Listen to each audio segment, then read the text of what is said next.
네, 여러분 안녕하십니까. 한국의 힘 비상대책위원장 김종인 1940년 생이시니까 올해로 81살이 되십니다.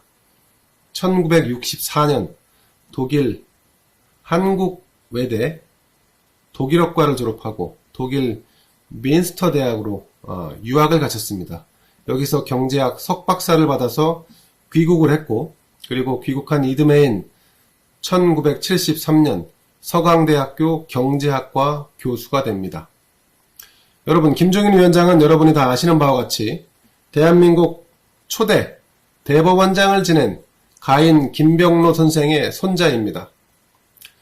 김 위원장이 정치를 알기 시작한 때, 그러니까 정치를 처음 경험한 것은 김병로 선생이 5.16 이후 공화당에 대응한 야당을 창당하는 과정에서 이 가인의 비서로서 김종인 위원장이 첫 발을 내딛게 되는 순간부터입니다. 당시 김 위원장은 20대 청년이었습니다. 그로부터 언 60여 년이 흘렀습니다. 그 사이 김 위원장은 비례대표로만 국회의원을 5번이나 했습니다. 전두환 정권과 함께 본격적으로 정치를 시작한 그는 국민은행 이사장, 보사부 장관, 새누리당 행복추진위원장, 민주당 선대위원장, 미래통합당 선대위원장을 거치고 지금은 제1야당 한국의 국민의힘의 비상대책위원장이자 당대표를 맡고 있습니다. 여러분, 참으로 유구한 세월입니다. 어제 김 위원장은 보수단체가 개천절 서울 도심 집회를 추진한다는 이 부분, 문재인 정권 규탄 집회와 관련해서 부디 여러분이 집회를 미루고 이웃과 국민과 함께 해주길 두 손 모아 부탁드린다고 말했습니다. 그 의도는 익히 알고 있는 바입니다. 코로나19로 인해 위기 상황을 맞고 있는 만큼 집단 확진을 차단하기 위해서 집회를 미루는 게 필요하다는 얘기겠지요. 그런데 저는 이 말을 듣고 조금 의아했습니다. 김종인은 왜 이런 말을 했을까? 왜 이런 말을 한 걸까? 8.15 광화문 집회에 모인 시민들이 김종인의 말을 따라야 하는 이유가 있을까요? 또 이 시민 가운데 상당수는 국민의힘 소속 당원이 아닙니다. 오히려 그 당에 비판적인 분들도 꽤 많습니다. 지난 8.15 집회 이후 집권 여당의 비난을 받은 것을 의식한 때문인가요?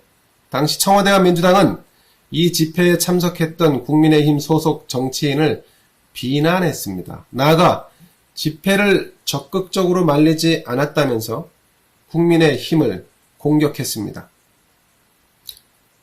과거 미래통합당이었던 지금의 국민의힘.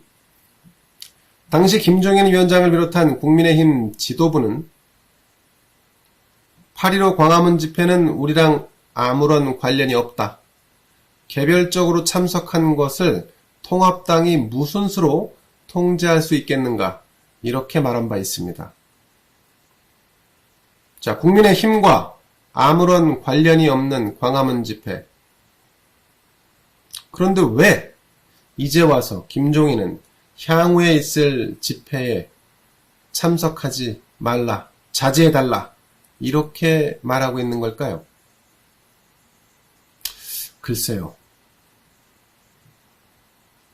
어쨌든 좌파에서는 그것 봐라, 니들은 원래 한통속이지 않느냐, 이런 공격의 빌미를 제공했습니다.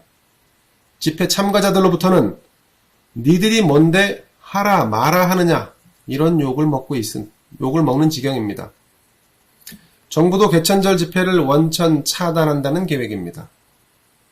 그러나 집회 신고를 마친 보수단체들은 집회를 무조건 금지하지 말고 코로나 상황 속에서도 표현의 자유를 실천할 수 있도록 일종의 가이드라인을 달라. 그러면 거기에 따라서 집회를 개최하겠노라. 이렇게 요청한 상황입니다. 여러분, 시민들은 지금 분노하고 있습니다. 들끓고 있습니다. 추미애 장관 아들 탈영을 둘러싼 증언이 나와도 이 사건 수사는 9개월째 미적미적되고 있습니다. 울산시장 선거 개입 사건은 어떻습니까? 그 핵심으로 지목됐던 청와대 임종석 전 비서실장 그리고 윤건영 전 국정상황실장 두 사람은 조사도 기소도 되지 않았습니다. 위안부 할머니들을 팔아서 이익을 챙겼다는 시민단체 출신의 윤미향 의원은 또 어떻습니까? 이 사건 수사가 지금 어떻게 진행되고 있는지 감감무소식입니다. 설령 수사가 진행된다 할지라도 재판이 이어진다 할지라도 이재명 경기지사처럼 희한한 논리로 무죄가 되고 맙니다. 노동조합법을 지키지 않았던 전교조, 드디어 합법의 길을 대법원이 터줬습니다. 반면에 고용주 변호사 같은 경우 문재인 대통령을 공산주의자라 비난했다가 1심에서는 무죄, 최근 있었던 항소심에서는 유죄가 선고됐습니다. 친문은 무죄이고 반대 세력은 유죄입니까? 문 대통령에게 묻지 않을 수 없습니다. 친문 진영은 좌파 세력을 중심으로 국가의 모든 곳을 장악한 상태입니다. 여론조사는 믿기 힘들 정도로 좌파 진영에 유리하게 나오고 있습니다. 오늘도 한국 갤럽 조사가 발표됐습니다. 문재인 대통령의 국정 운영 지지율은 여전히 40% 중반대를 유지하며 공고하게 유지되고 있습니다. 코로나로 촉발된 불안과 공포의 국정 운영, 데이터 독재, 디지털 전체주의가 뿌리를 내리고 있는 게 아닌가 심히 걱정이 됩니다. 이런 상황에서 정권에 반대하고 나라의 미래를 걱정하는 우파 시민들이 광장으로 쏟아져 나오고 있는 것입니다. 누가 감히 이들을 막을 수 있겠습니까? 집회 방식, 국민적 소통이 미숙한 점은 있습니다. 이분들이 386 운동권처럼 집회에 익숙한 분들은 아닙니다. 때로는 꼰대처럼 강경한 입장을 보이는 보수 인사도 있습니다. 막무가내로 주장을 하거나 대화의 여지가 없다는 일각의 비판도 있는 것을 잘 알고 있습니다. 하지만 그것이 전부는 아닙니다.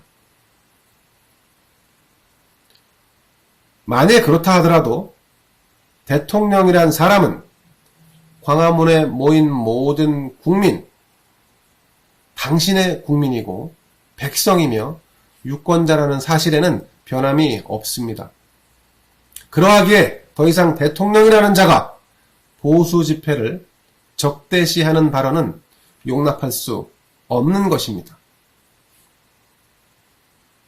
그럼 보수 정당을 자임하는 국민의힘은 어떻게 해야 할까요?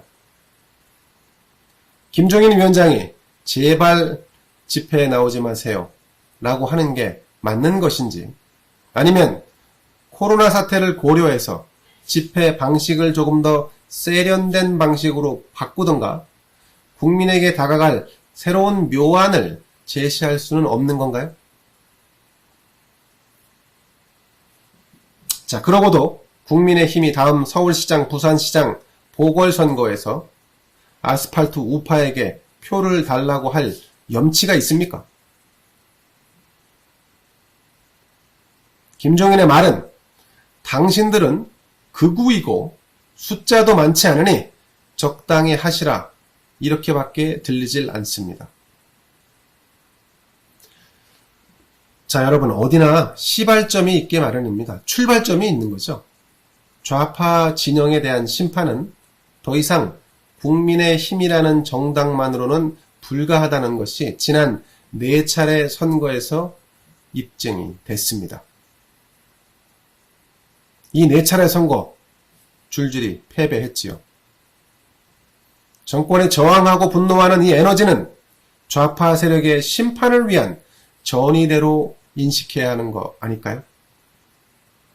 혹시 아직도 보수 정당은 이런 생각을 갖고 있습니까?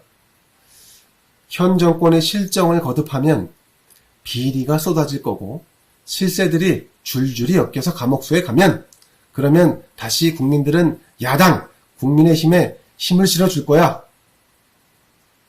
네, 대단히 죄송하지만 웃기지도 않습니다.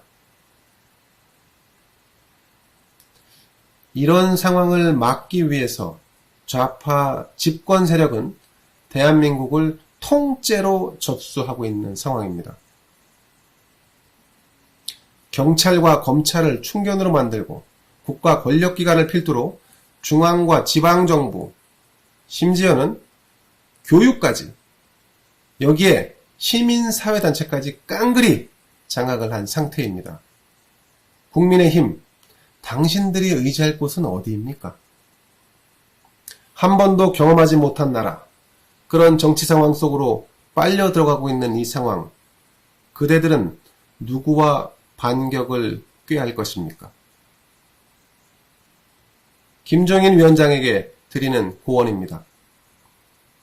당내에서 새로이 분출되는 에너지를 더 이상 막지 마시고 지금 당장 물러나시라. 이렇게 말씀드립니다. 당분간 혼란과 분열은 불가피할 수 있습니다. 장기적으로 보면 그게 쇄신과 변화의 출발입니다. 이 에너지가 다시 하나로 모일 때 우파 진영이 부활할 수 있을 것이라고 믿습니다. 김대현의 시시비비 오늘은 여기서 마치겠습니다. 감사합니다. 구독, 좋아요, 알림 눌러주세요.